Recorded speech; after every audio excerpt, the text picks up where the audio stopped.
fully formed adults, adults now. And who can vote? Look at him. He's fully formed. Hi, Victor. It's Victor Shi, co-host of iGen Politics. Hi, Stephanie. With our friend Jill Wine-Banks, and the youngest Biden delegate in 2020, and, of course, a Gen Zer from UCLA. Okay. Hi, Stephanie. It's so great to be with you. Fight on for old SC. Now, listen.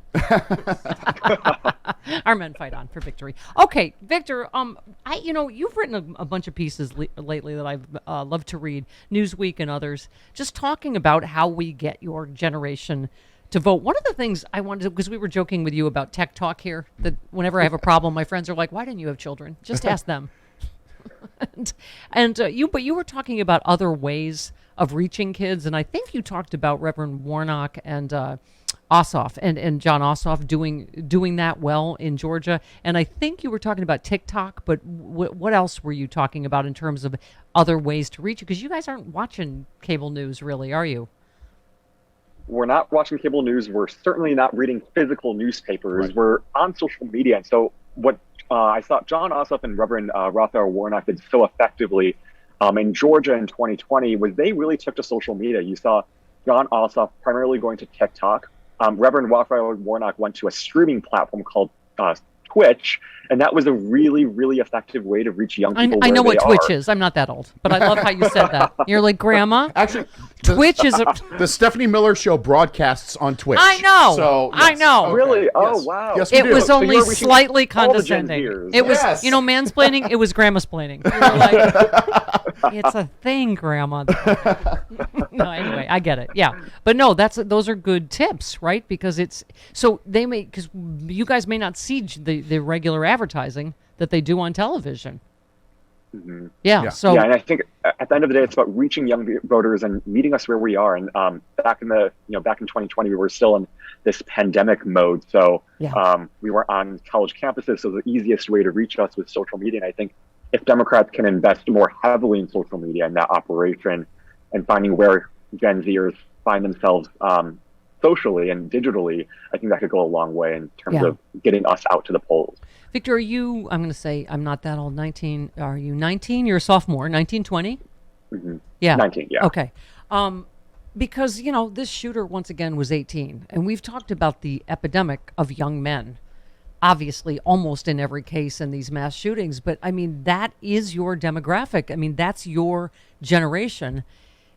Can you talk to us about what you think is going on, that there are this many angry, disaffected young men that would go to these lengths, and how we counter that with good kids like you? I think it's so hard, and I think one of the things that we need to do most is just pass common sense gun reform. I think for young people who are acting out like this, it's always difficult because you have mental health being such a big problem for young people, and a lot of that goes unaddressed.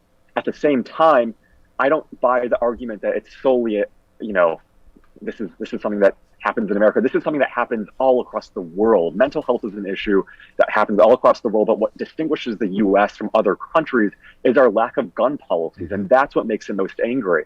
I was actually talking to Jill the other night because I was trying to write this piece on gun legislation. She told me about Lori Dan, who was a killer who shot people in Winnetka, Illinois, and this was 14 years before I was even born. And we still don't even have gun legislation that would address this issue and protect young people. And so I think it's angering, it's frustrating, and how we can get more young people to not act like this, I think first comes, making sure that our mental health is provided for, we have the resources for that, but also limiting the amount of availability of guns and these AR-15 type weapons. I think at the end of the day, we have to make sure that we prevent these types of weapons from getting into the hands of especially people who don't deserve to have them and people who are suffering from mental illnesses. Yeah. I can tell that Beto resonated with you yesterday, but also he resonates with younger people as well. You just said, Fred Gutenberg, who we just had on a little while ago, said, "You're my hero, Beto O'Rourke," and you said, "This is leadership right here." But here's what, in Texas, of course, they make it really easy to vote with a gun license, but not with a student ID. So isn't that part of what you guys have to overcome, is Republicans are specifically making it harder for younger people to vote? Because, I know when I came from, I grew up in Buffalo, New York, scene of the last shooting, went out to USC. I didn't have a California ID right away. It's So how do we help combat that? Because they clearly know that your generation is going to tend to vote Democratic, and they're trying to suppress that vote. What can we help do about that? I think they're really scared of my generation because they know that we have power. We are hungry for change. I think the best way to combat this isn't to cave into what they think of us. I think they think that by suppressing our vote, we won't turn out to vote. But the best thing that young people can do, and I think we're already starting to see this yesterday, David Hogg, the Parkland activist, he announced that there's going to be this mass demonstration on June 11th in Washington, D.C. and other cities across the nation. But what I think is more important than protesting is we can protest, but protesting to the ballot box and going to the register people to vote at the marches. Registering people to vote, exactly right. And getting that vote out, it's going to be really important. And young people, it's going to be harder given the deluge of legislation that's trying to make it harder for us to vote. But the best thing that we can do is not cave into that, turn out to vote, register our peers, talk to one or two of our peers every single day, get them registered, tell them about the importance of their vote, and get out the youth vote, because that's going to be what's going to matter in 2022 in electing people who actually care about our lives and will pass meaningful gun legislation. Yeah, and I didn't know this till I read your piece in Newsweek. You said, I'm a member of Generation Z, the third largest and most diverse and educated generation in America. That's why Republicans are scared of you. You said, my peers and I are a key demographic, especially for Democrats. We helped Democrats win in 2018. We helped Democrats win the presidency in both chambers in 2020, and we can help Democrats win again in 2022. It'll be difficult to get my peers excited to turn out, but it's possible. And you talked about, obviously cost of college tuition, civil rights, you said, which my generation thought were guaranteed. Things like reproductive autonomy are fading away. The direct consequences, all of this, is more of my peers are losing faith in the political process. I just think it's, and again, you can go, oh, well, that's partisan. Well, every problem is partisan now. The right to vote, the right to not get shot to death, the right to bodily autonomy. It is. We have to hopefully convince your generation it is one party that is the problem. That if we get enough Democrats, as imperfect as they are, if we get enough of them in, that's when things will change, don't you think? Right. No, I totally agree. And, you have this there was a Harvard Youth poll that showed what I was talking about, the fact that young people are becoming more just unengaged in politics and becoming more apathetic when it comes to this political scene, because the things that we grew up with, reproductive autonomy in 2000, back when same-sex marriage was legalized, all those things are on the line. And I think it's up to Democrats to do better in terms of messaging and showing young people why the alternative is so much worse. Sure, not every Democrat is perfect, but if we vote for Republicans, those things are truly going to fade away quickly. And I think it's going to be up to Democrats to tell that to young people and really show young people that they're going to take action. But, what's kind of disheartening after even the mass shooting on Tuesday was that Chuck Schumer and Dick Durbin, the two most powerful Democratic senators, have expressed that gun reform legislation, quote, isn't imminent. I think that they're going to be much more aggressive. He rolled that back. He rolled that back. Oh, did he pull back? Okay. Yeah. He rolled that back. Okay. Yeah, Victor, but you're right. I mean, we got to keep the pressure on them. And the reason why people like Chris Murphy and Beto and, Ruben Gallego are resonating is because there is a level of anger and urgency that we all have and need right now. Yeah. You tweeted, every Republican elected official must be asked why they've not taken any action on gun reform and what they have to say to the countless victims of gun violence, hold every single one of them accountable. And you also, when you're talking your midterm piece, you said midterms usually do spell doom for a sitting party's political party, but you said Democrats must not surrender. They need to focus their efforts on delivering the voters they need to win. That includes young voters. So, again, David Hogg is expressing a lot of optimism, saying this time will be different. Mark my words. And I marched with those kids, and I want to believe it, and I want to help make it a reality, right? And as you say, be at the next march, but more importantly, make sure all those people are marching right to the polls.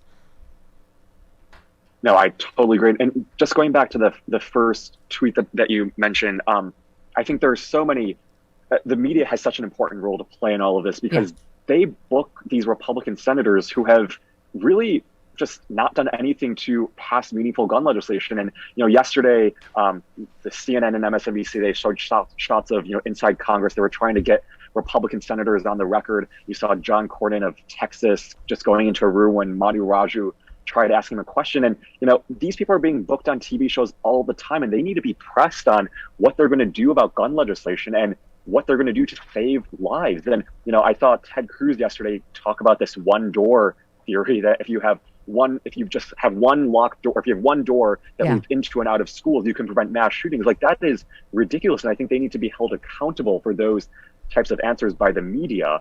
And then just going to your second point about midterm elections and Democrats, I think it's really important for Democrats not to see, not to look at the history of midterm elections and, just surrender. They need to keep on staying in the fight and turning out the vote among young people, among minorities, women, everyone who matters in their base.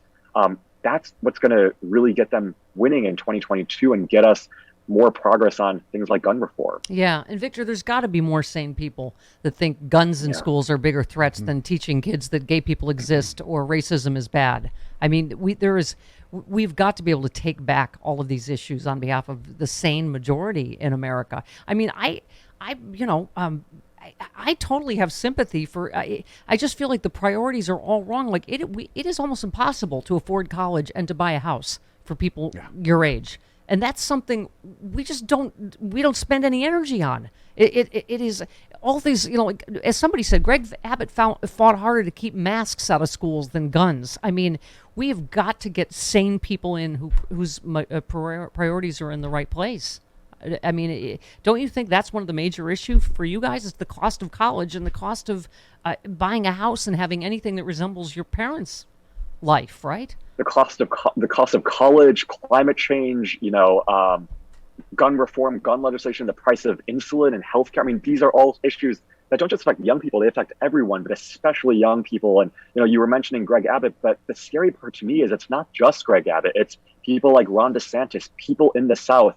The other day, I was having a conversation with someone who's from the South, and I asked that person how many crazy Trump MAGA people are running, and this person told me the better question is who isn't a crazy Trump MAGA person running. And so, as we vote in 2022, it's like, we have to vote for people in Congress, we have to vote for better people in Congress, but also people down ballot, those people who hold governorships, who hold state legislatures, who hold just city council offices. Those people also really matter. And sometimes I think, just as a society, and especially young people, we already don't turn out to vote in higher numbers in midterm elections, but certainly for those down ballot races. And those are the ones that really matter in terms of protecting our lives and our rights.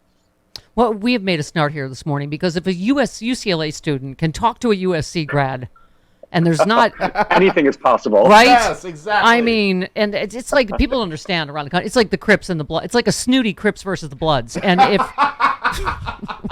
USC's the snooty ones. Yeah. Shut up. We can do it. Yes. The entire country can. Victor, come back anytime and give our friend Joe Weinbanks a kiss. It is the iGen Politics that he co-hosts the podcast with Joe Weinbanks. Yeah. Available on any podcast catcher that you use. Yes. Yeah. All right. Thank you, Victor. We'll see you again. Thank you. Thank you so much.